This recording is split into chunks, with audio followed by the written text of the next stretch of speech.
Hello, welcome to this Fee on Campus webinar series. As Morgan said, I'm Sean Malone. I'm really happy to be here today. Hopefully everybody starts to get their questions flowing as we go through this, but I have a few things I wanted to talk about. Obviously the title here is what The Witcher, Thanos, and Ultron Can Teach You About Economics. But before we get into that, a little bit about me. As Morgan said, my background is not as an economist.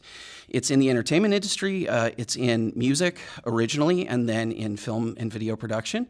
I've made documentaries, I've made a pile of educational videos, and of course I produce and write, and I'm the narrator for Fee's series Out of Frame on YouTube. And Out of Frame is for those who haven't seen it, it's a video essay series where I take pop culture, film, television, sometimes we've talked about books even occasionally, and I try to extract the ideas that are sort of embedded in those stories. And it's something that has always been a passion of mine. Part of it is just about how I think. So when I'm watching a movie or when I'm watching a TV show or whatever, I cannot help but see some of these things in the stories that other creators are telling. But part of that comes from many years of being interested in economics and philosophy as sort of a hobby. And then also I've spent the last 10, 11, 12 years now doing this kind of work for clients like Fee. So now, as creative director of Fee, my role really is to find ways of making educating economics entertaining, accessible, fun, and finding ways to connect these ideas to people who don't necessarily care about them all that much. And so that's why I think, my interest and what I'll be talking about today is a little bit less about maybe a deep dive into economic theory, which I think many of our other speakers are probably able to do a little bit better than I can, but more about finding these lessons in popular culture and in really any aspect of your life. So with that said, I want to take this time to introduce three core ideas in economics. One is decentralized knowledge, and all of this I'm going to try to get into in some depth, and also spontaneous order. Two is the role of the entrepreneur. This is very important to economies in general, and it's something that leads to the third point, which I want to make, which is about central planning and trying to control people and prevent them from making their own choices as individuals. So we're going to get into all that and a little bit more, and I'm going to try to leave plenty of time for Q&A at the end. And just please remember, I think Morgan said this at the beginning, please remember to submit your questions through the Q&A box in Zoom and not just in the chat. So we will get into that as soon as we can. With that in mind, a little bit about Fee and where Fee comes from an economic standpoint. There are many schools of thought in economics. The one that Fee is probably most closely aligned with is called the Austrian school. And one of the things that makes the Austrian school a little bit different than other economic schools is that rather than focusing our attention on macroeconomics, on large statistically relevant movements of different groups, what we are fundamentally interested in is an idea called methodological individualism.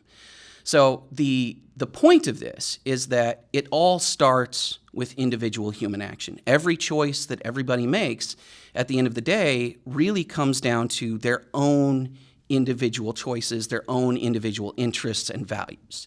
So that's very, very important because it's really the fundamental unit of economic analysis. And I think that it should be. I think it's the most human way of understanding the subject.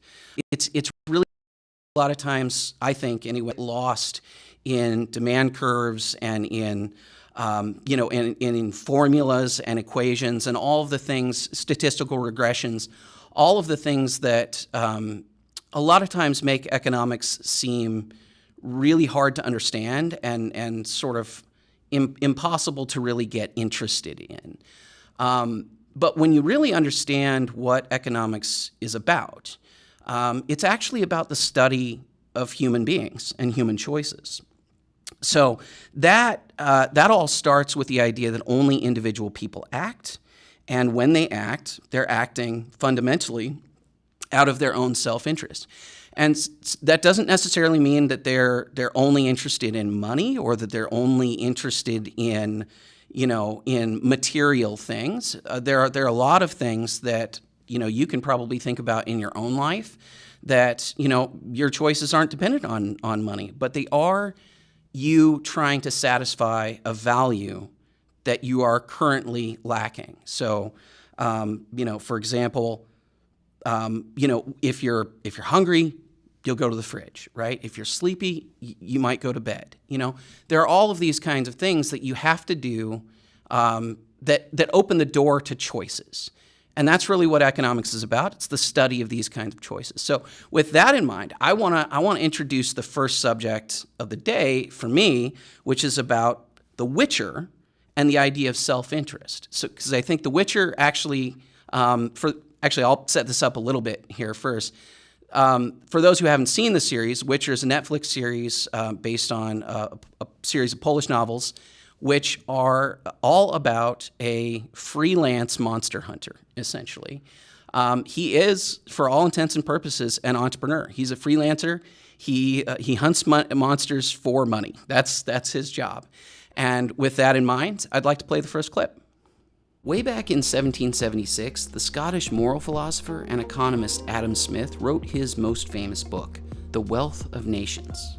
There's some big stuff in that book that Smith got wrong and which economists no longer believe, like the labor theory of value. But Smith also made some of the most important observations about human interaction in the history of economics, like this famous quote: "It is not from the benevolence of the butcher, the brewer, or the baker that we expect their dinner, but from their regard to their own self-interest."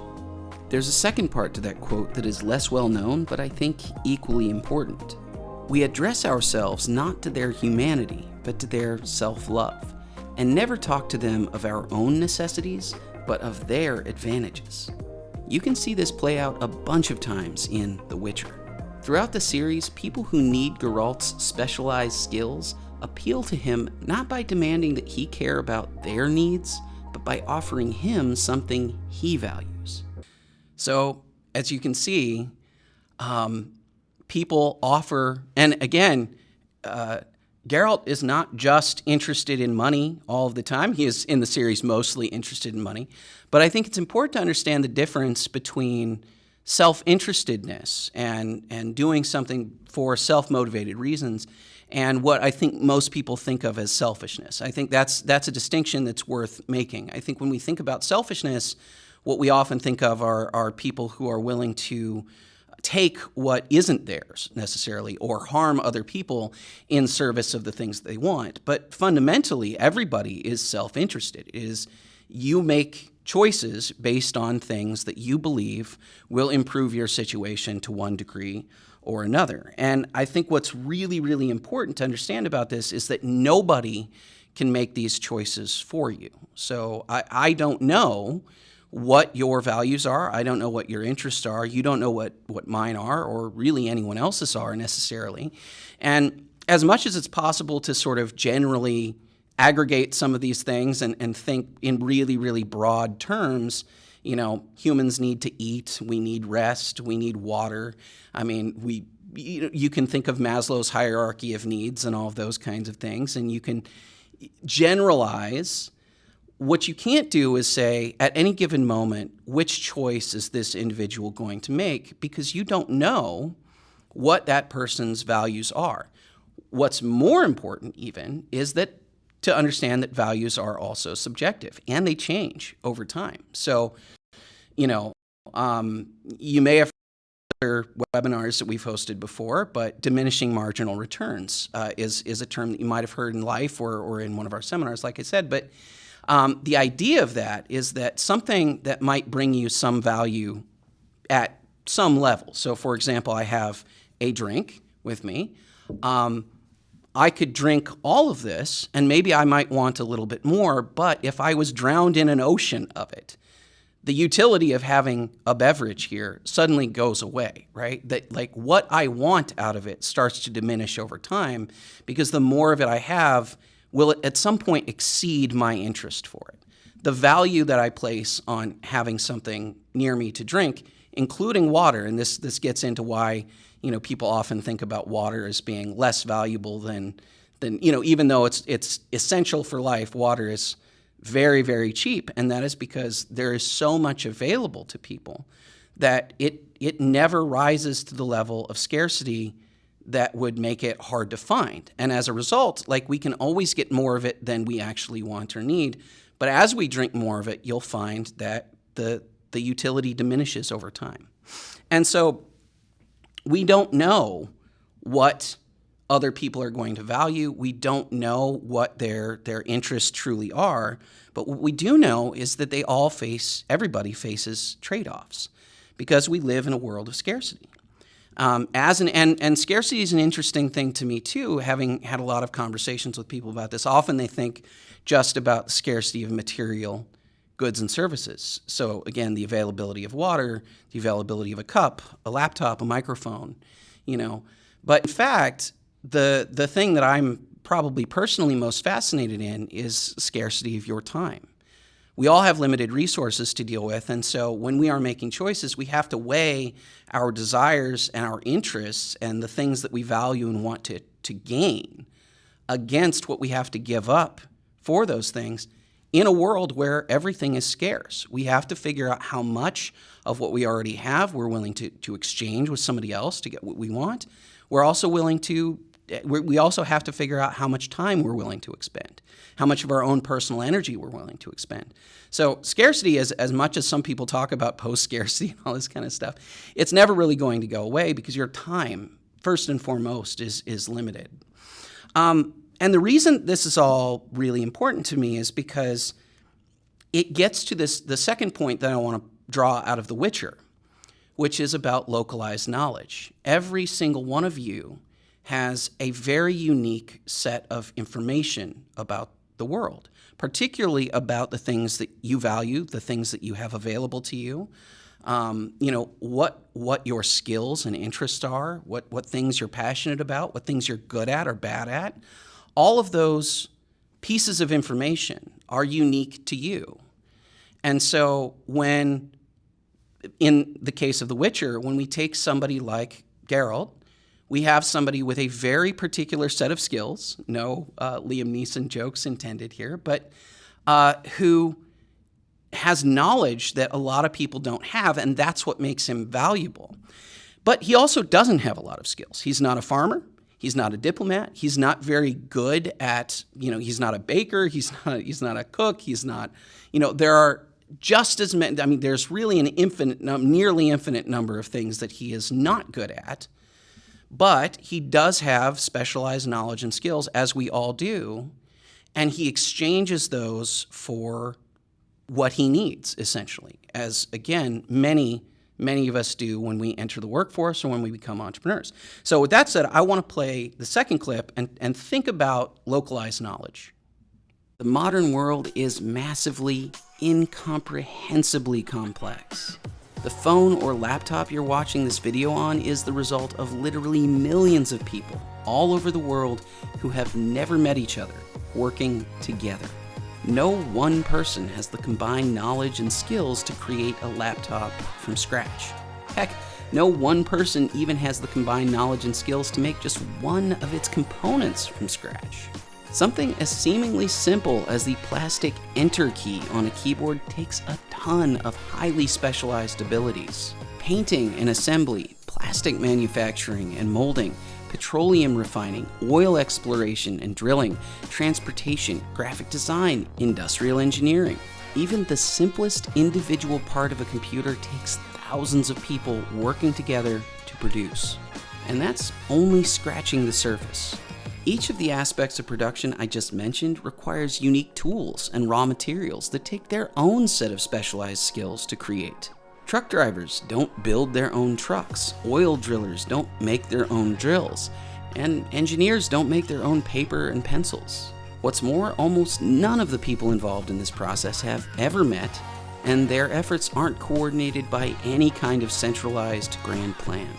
In fact, all this economic organization happens spontaneously, simply because everyone involved is, as Adam Smith correctly observed, pursuing their own self-interest.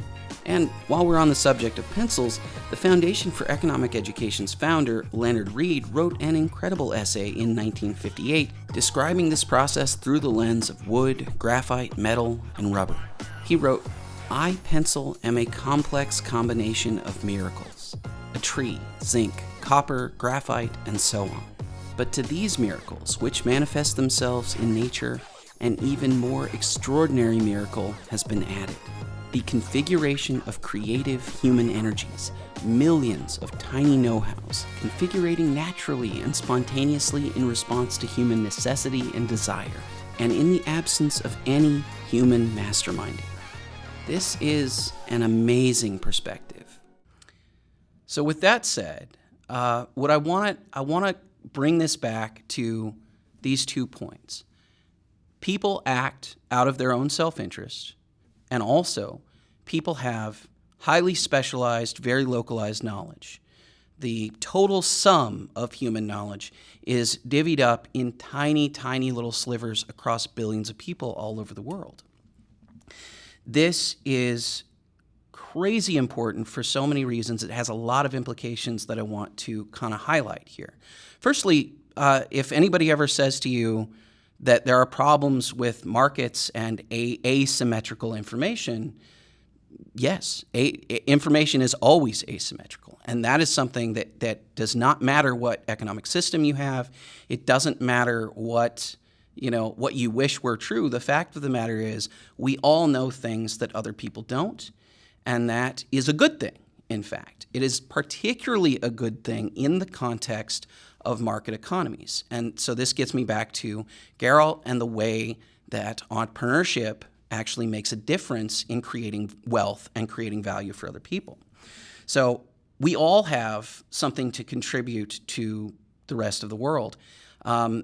Where people find success, and this is what I think is really fascinating, is that like Geralt is using, I'll use Geralt as an example, he's using very specialized set of skills in order to make other people's lives better. In this case, generally to keep them safer from, dark magical creatures. Now, that obviously is not a real world problem that most people have, but the idea of this is important. The idea is that Geralt has taken his very special pieces of information, things that only he can do, or certainly things that he can do better than anyone else, and he's using them to create value for other people. You can see this in entrepreneurs all over the world, and frankly in people, anybody who is just applying for a job as well. Those of us who do a very good job of creating value for other people tend to do very, very well, both in their careers and in the market broadly. So if you look at some of our top, wealthiest entrepreneurs, I'll take somebody like Sergey Brin, for example, who created, along with a handful of other people, created Google. What he was doing and what his team was doing at the beginning of that company's life cycle was solving a problem for people. The internet existed, but the internet was not well organized, and you couldn't find what you wanted on it unless you knew exactly where to go.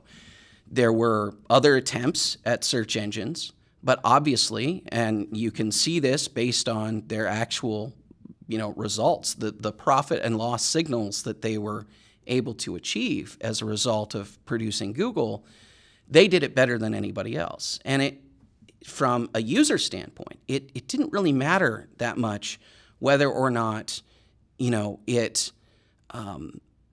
how it was done. I don't know, and I think most of us probably don't know what the code is that went into doing that, or all the work, or all the effort, or anything else that they had to do to categorize, immense, constantly expanding pieces of information on the internet. But what we do know is that what they did was effective, and as a result, people started using it. And because people started using it, they were able to monetize it. And over time, they did very, very, very well.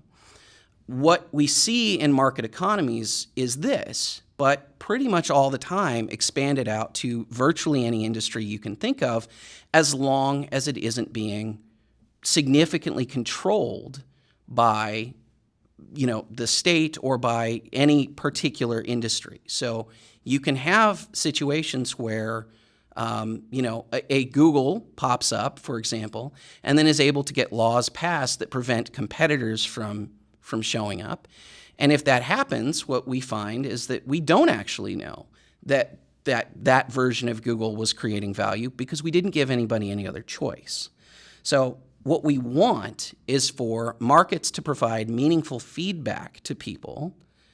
Again, the customers making their own judgments and making choices based on their own self-interest, which in turn gives signals and feedback and information to entrepreneurs who are trying to create value and need a way to know whether or not they're actually succeeding. So that's the world that we want, right? What we want is a world where people are able to offer their goods and services using their unique interests and specialized knowledge to people who have a choice whether or not to accept the deals that they're being made. Because if we do that over time, and especially as we see more competition, and we can now see this even with competition from other search engine providers, other internet service companies, and of course anywhere else, right? Local sandwich shop, innumerable restaurants. Like there are just an endless number of examples to draw on in the real world for all of this. But like the point is, as long as people are free to choose what businesses they want to interact with and which ones they don't in particular, then what we get are really clear signals coming from, individuals saying, this entrepreneur is creating value, this one is not. This product is creating value, this one is not. And over time, we get better and better products, often at lower prices, in ways that are more and more appealing to the end user, to consumers. So that's exactly what we want. We want the people who decide whether or not a person is creating value to be the people who are using the products. And that, of course, can be disrupted anytime we have a system where somebody else, a third party, in particular a very powerful third party, can come in and override those kinds of decisions. So what we get in a free society is what economists call spontaneous order. We get all of these entrepreneurs, consumers, producers, employees, employers, all of these things creating value for people, or trying to, in any case. Not always succeeding, but trying to. And over time, we end up with a very complex web of connections between people who are, making goods and services that I use, like this microphone or the pencil that Leonard Reed talked about, but also making the components, making the metal, making the plastic, the spandex of the shock mount. All of these kinds of things are being made by people with completely different interests, completely different sets of skills, sets of knowledge, but all of it comes together to produce the goods and services that improve everyone's lives and create a standard of living that is, ridiculously high by any historical standards. So that's how we get there. But as I said, there are ways to stop this from happening. And that's where I want to talk about Thanos and his view of the world. So let's play the third clip with Thanos. In a key scene, the Mad Titan lays out his reasoning. Little one, it's a simple calculus. This universe is finite, its resources finite. If life is left unchecked, life will cease to exist. It needs correction. You don't know that! As far back as 1798, Thomas Robert Malthus published a paper called An Essay on the Principle of Population, in which he, like Thanos, argued that the future of an unchecked population was bleak. To quote Malthus, "The power of population is so superior to the power of the earth to produce subsistence for man, that premature death must in some shape or other visit the human race." Sound familiar? Titan was like most planets. Too many mouths, not enough to go around. And when we faced extinction, I offered a solution. Malthus believed that human vices, murder, disease, and even warfare were all holding back an even greater catastrophe. In the same essay, he predicted that if population increased at a constant rate, the world would add 1 billion people every 25 years. If he had been right, there would be about 10 billion people in the world by now, though there are only 7.6 billion, and more of us would be dying of starvation every single day. Malthus wasn't right, but his ideas caught on. So what happened? Well, like Thanos, Malthus and Ehrlich misunderstood both the nature of natural resources and the origin of material prosperity. Contrary to what they believe, economies are not zero-sum. Wealth is not something that just exists in the world inherently and then has to be divided up between people competing for whatever's available. Instead, wealth is a creation of human ingenuity and expands with every new valuable innovation. Always remember that more people doesn't just mean more mouths to feed. It also means more minds to create and more hands to build. So with that, I wanted to bring up not only the population side of things, because I'm sure many of you have seen overpopulation arguments before, and many of you may even find them to be compelling. The idea that the more people there are, the harder it is for people to feed themselves or to create value and have the wealth. But that kind of thinking is built on the idea that wealth is finite, that there is a limited sum of total wealth available. Now, what I said at the beginning is true. Scarcity is real. Scarcity is an issue that everybody has to face, but scarcity is localized. Scarcity is something that you face because you, in your personal, in your personal life, only have access to a certain amount of resources, time, all of the things that I said at the beginning. But the overall amount of wealth that exists in the world is, and has for centuries upon centuries, constantly expanding. And most likely, so is the personal wealth available to you as well. I think for the most part, as people get older, they are able to have compounding gains with their income, their wealth, the things that they own that create value for them and that are valuable for them. Once you've purchased a car or purchased a house or have a stable apartment or a set of clothes, all of these things become things that you can rely on to be a baseline that you can build on. And the same is true for the rest of the world. As we get more people and more people have specialized interests and skills, specialized knowledge, all of the things that I said before, they are all trying to find ways to use those skills to create value, first and foremost for themselves, but by creating value for other people and having other people trade with them and engage in exchange. As they do that, the total sum of wealth expands in society. So Thanos has this idea that if we just half the population, we would take this finite pie and we would divvy it up differently. There would be bigger slices for everybody who remains. The problem, of course, is that by cutting off half the population, he's also cutting off all of that localized knowledge, all of those entrepreneurs, all of the skills and information that those billions of people have that now no longer exist in the world. So you suddenly miss things like innovative ideas in technology, new inventions, better ways of doing things that we're already doing, specialized skills like leatherwork or plumbing or, even heart surgery. You miss all of these very, very important things because it's not just an aggregated mass of people. It's a whole bunch of individuals. It's billions and billions of individuals, all of whom who have their own unique understanding of the world.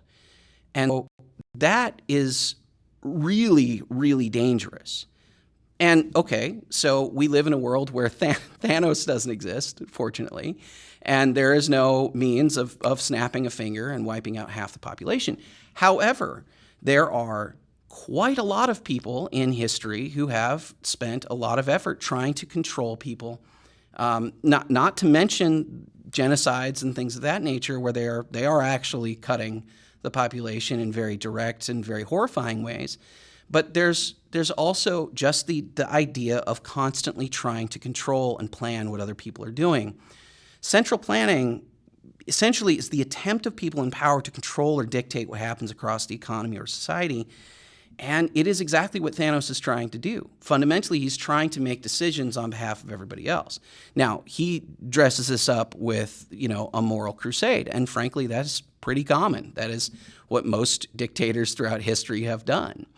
But what's important about this is that it's not just bad because it hurts people, and it does, of course.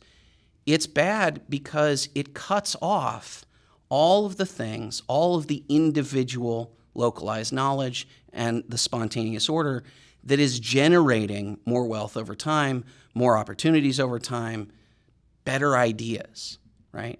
That's where the real danger of these things lie.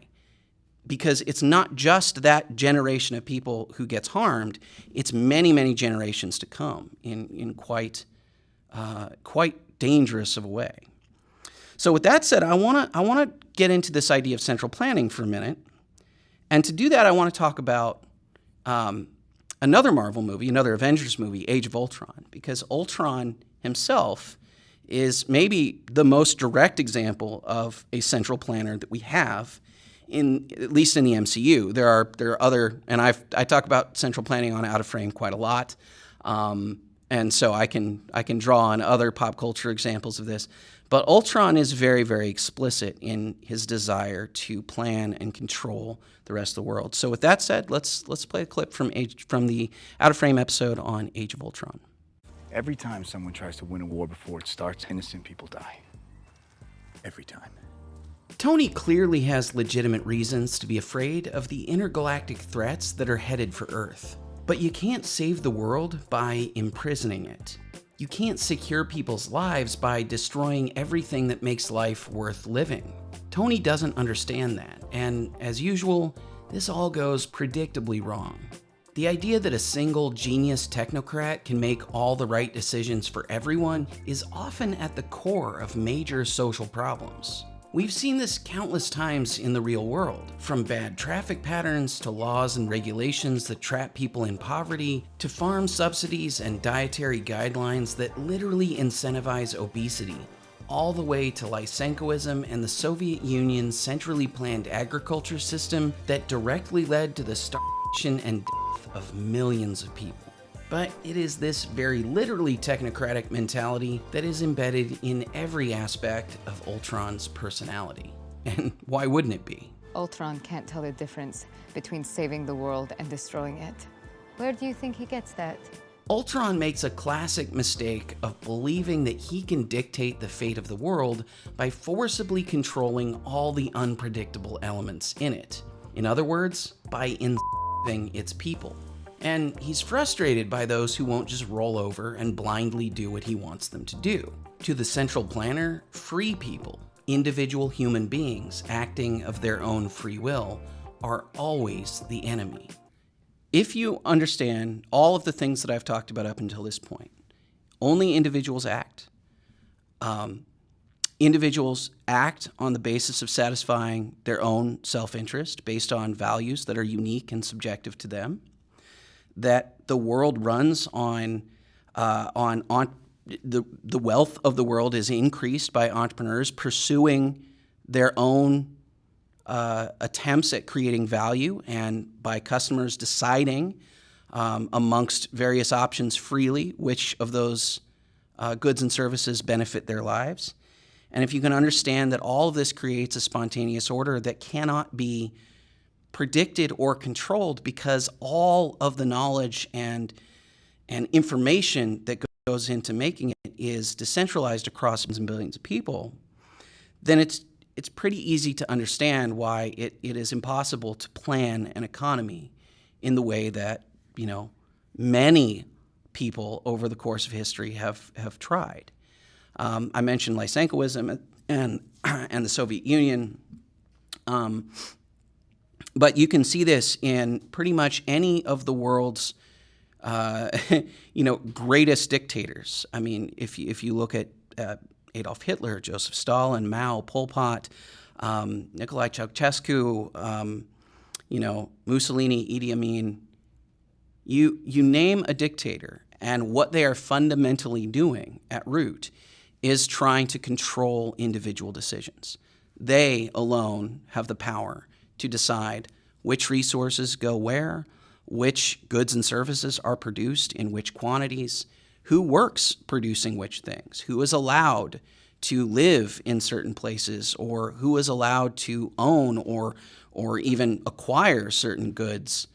Quite a lot of the time, once you get into the territory where people are fully centrally planning an economy, or at least trying to, I don't think there's ever been a truly fully centrally planned economy, because black markets form and people starve if they don't, if they aren't able to trade with each other, even in a sort of clandestine way. But what you'll see is rationing, famines.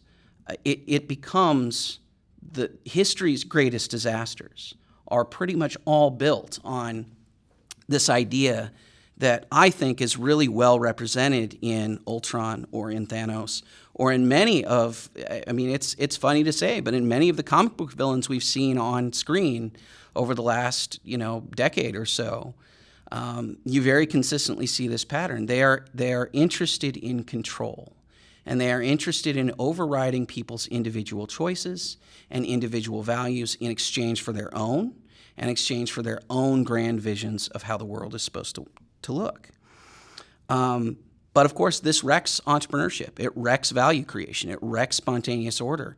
It means that instead of allowing individuals to figure out what goods and services are working, what aren't working, abandoning the ones that are not actually producing the way that their creators intended, and actually lavishing praise and wealth on the creators of goods and services that actually do add value to the world, we end up with a much, much poorer society over time, and we end up with, in many cases, a very locked down sort of prison state, because the only way you can control these things is through brute force.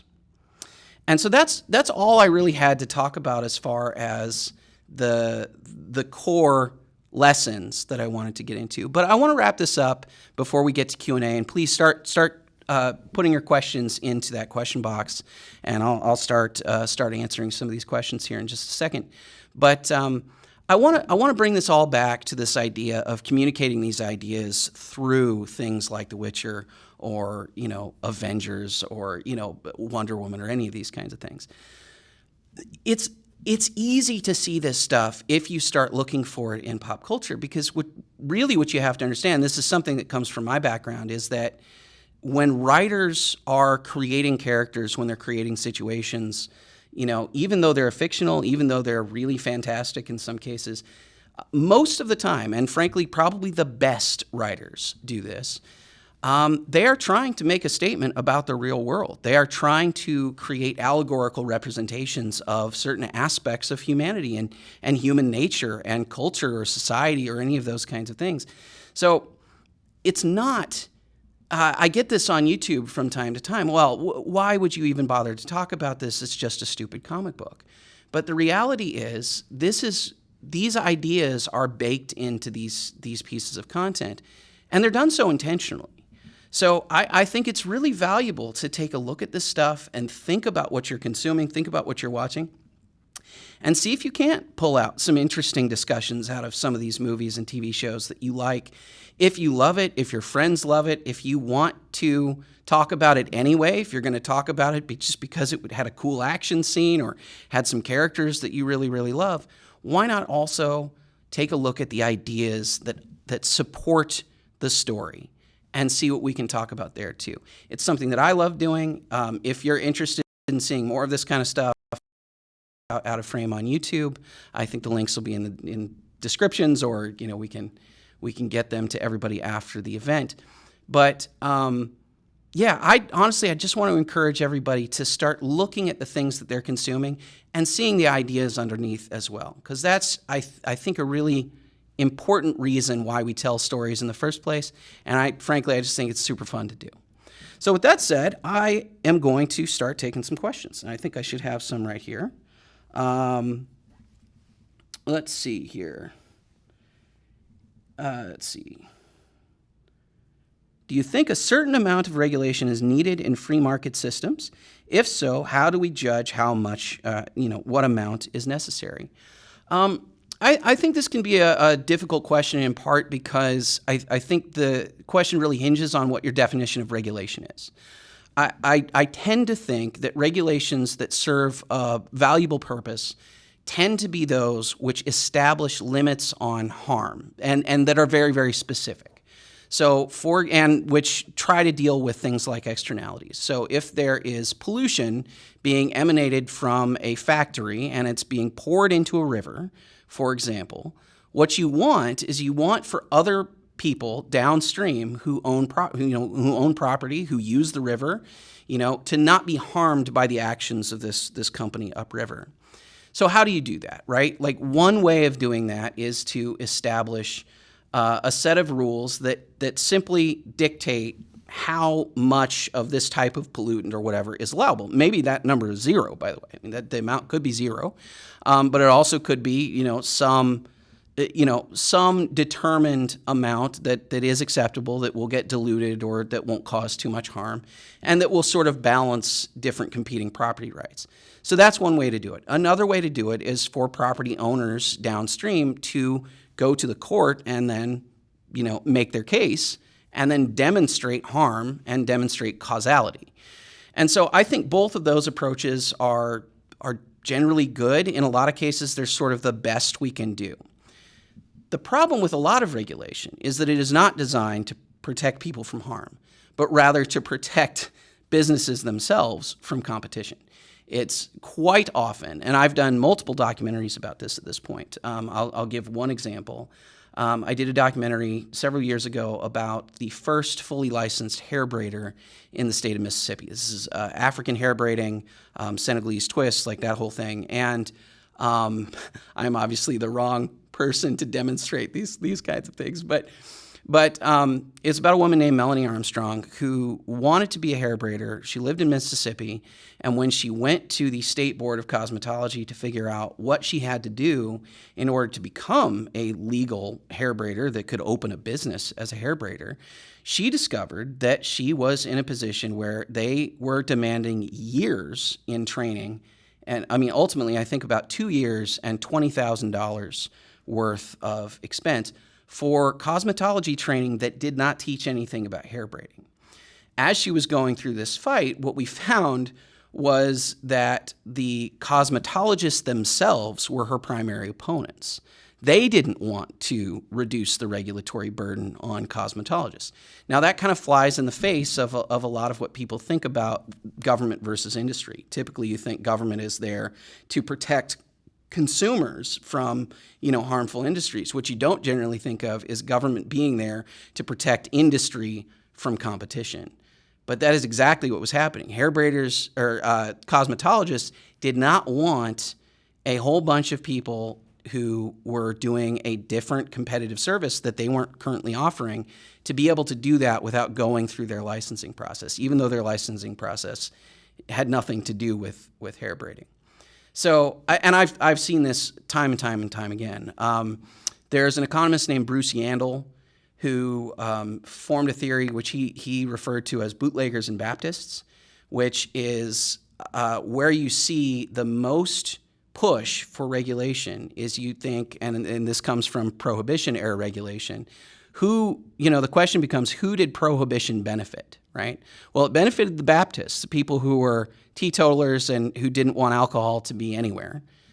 But mostly it benefited the bootleggers because the bootleggers were able to continue to run their alcohol business without any legal competition.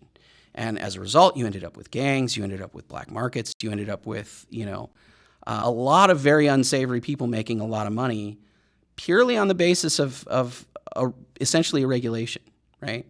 And so I guess that's kind of how I would answer that question. I think you really have to be careful about what you mean by regulation. Are you trying to establish very clear, very even rules that everybody has to follow, about negligence, about harm, about, creating products that do what they say they're going to do, versus are you trying to control what people are allowed to do in an industry?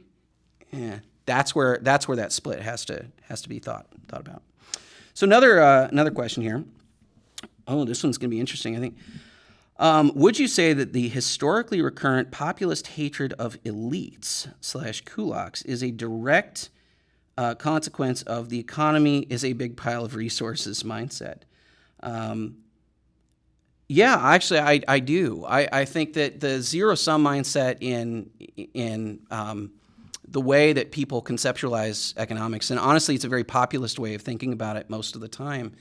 But yeah, I think the idea that the economy is just one big fixed pie that is divvied up by the elites or by some nefarious group of people, I think that leads a lot of people to believe that if they destroy the elites or they destroy the capitalists or they destroy whatever it is that they believe is in charge of divvying up those resources, I think that is a big piece of why they assume that. They assume that if we just got rid of those people, or if we redistributed everything in a way that was more to their liking, that everything would be better. But that's all predicated on this idea that the economy itself is just one fixed pie, and if I get more, you get less, and vice versa.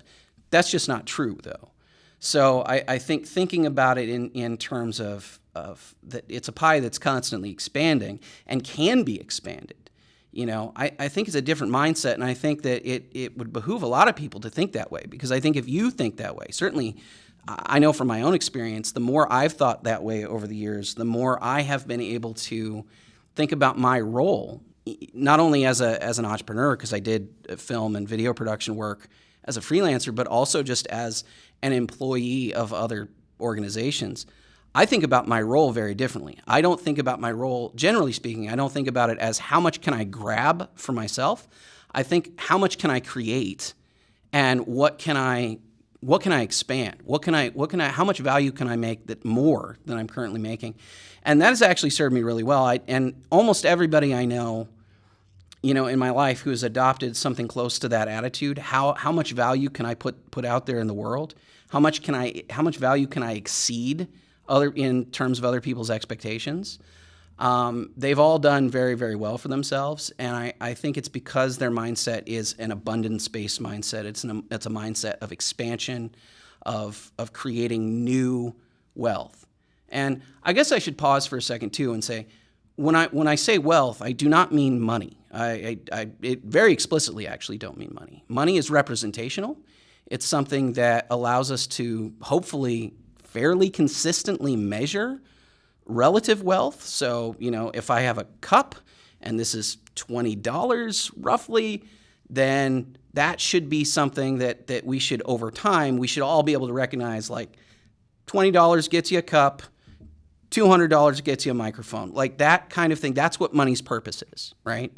It's to store value and it's to measure it. Wealth is the stuff. It's all of the things that are actually valuable to me and to you and to anybody else. And so when we talk about creating wealth, I am not merely talking about getting more money. In fact, most of the time I'm talking about the opposite of that. I'm talking about creating more cups, more computers, more microphones, and more services. It doesn't all have to be material things. It can also be, things that benefit other people's lives that they value, time, right? Again, I started this talking about scarcity of time. And if you think about what people pay the most for, quite a lot, it's things that save them time so that they can do other things. Paying somebody to mow your lawn is not really about the lawnmower, right? Like, you could probably pay less over time to just buy a lawnmower. But the reason people pay people to do that is because they don't want to. Instead, they want to spend their time on other stuff. And so wealth is not, it's all. That's really, really important. There's another part to that question here real quick, which is, if you do think so, do you think there's a dramatic narrative way of conveying that insight without falling into preachy, allegorical, moralistic narratives like the ones we're seeing all the time coming from other ideologies and religions? Yeah, so this is like where my actual business comes into play. I do. I think not being preachy is really a function of authenticity, probably more than anything, and it's a function of how you approach your audience. I am not interested in forcing an opinion on somebody else. I think this is really the distinction for me, and you can see this in other forms of media. There's a difference between trying to impose your opinion on a piece of art, especially if it affects the story. Like if you actually take a character that you have established and you make them do something that there's no established precedent for them to do purely because you want them to make a point. That is always going to feel preachy, and it's always going to feel heavy-handed. But if you craft a story where you are expressing ideas, and this again is where I feel like Marvel has done this stuff very, very well. I think having Thanos express a viewpoint that is a real-world viewpoint. I mean, this is a Malthusian perspective that you can see all over the planet all the time. Overpopulation is a big concern that a lot of people have. And Thanos was able to voice that concern in a really compelling way, and also in a way that was organic to the character. It didn't feel like Marvel was preaching to me about, at least it's not how I felt about it, about overpopulation. They were telling a story, first and foremost, and the story intersected with these ideas. So I think it is possible.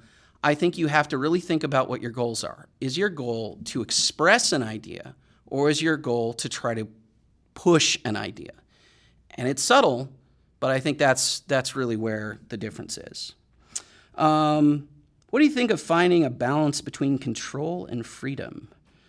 I fall very heavily on the freedom side. I do for a whole lot of reasons, most of which I've talked about earlier. I think decentralization of knowledge is a really underappreciated issue, and it's a really underappreciated point about reality that I think more people should spend a lot of time thinking about. F.A. Hayek, Friedrich Hayek, wrote an essay that for me is one of the most important things I've ever read. It's called The Use of Knowledge in Society. You can find it at fee.org pretty easily. I highly recommend reading that. It is, it puts a really fine point on these ideas in a way that I think a lot of people should read. It's when you start trying to control what other people are doing, you are not only disrespecting their individuality, you're not only disrespecting their moral worth as a person who should have the right to choose for themselves what they do. You are also overriding very important issues of localized knowledge. You don't know what they know. You don't know what you don't know. You have no idea what resources they have available. You have no idea what their values are or why. And when you start saying, I have the power to choose for you on someone else's behalf, I cannot think of anything more arrogant or more dangerous. Now, the flip side of this, of course, is like, where do you draw the line? And I think the line is if you really think of a conception of individual rights as being universal, the lines become relatively clear. I don't steal from you, you don't steal from me. So any harm that you're trying to impose on me, or any kind of violation of my rights, I don't imprison you without cause. You don't imprison me without cause. I don't murder you. You don't murder me, right? Like, I don't assault you. Like, all of these things are both rights and responsibilities. So if I expect that I can live in a world where I have property that I can own and make choices about, I have to respect the same right in you. And for the most part, there's then not a whole lot of conflict that we have to deal with if we all take that approach.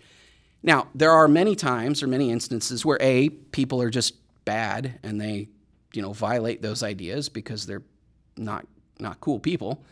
But there's also times where it's just confusing, right? I mentioned the factory, a factory that owns a plot of land on a riverbank and uses the river, in the production of whatever it's making, and then ends up polluting the river. That's a trickier situation, and it's one that I think largely gets resolved by clear property rights, but is also require a little bit more challenging of an approach. So there are times where that is the case. For the most part, though, don't start none, won't be none, right? Like, that's kind of my approach to a lot of that. All right, here's somebody who says, I want to start doing YouTube video essays. What advice do you have to give for anyone starting out? Also, do I need to get a mic, or will my fancy iPhone do? I think when you're just starting out, I think your iPhone will be fine. I think as you get a little bit more advanced in doing this, you're going to want good tools. I think that's true for pretty much anything, and I think you're going to want to learn that as you go.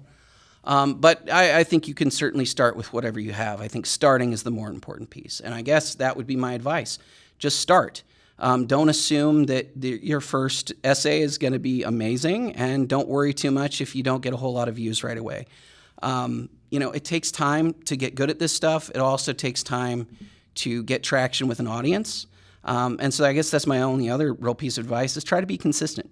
Pick something that's really unique to you and something that you're really, really passionate about, and then try to create a new essay once a month, once every other week, whatever you can do that makes it work, but try to do it on a schedule and stick to that schedule for a while. That would be my advice. All right. Okay. Good point regarding regulation and competition / protectionism. Oh, this is probably going to be the last question.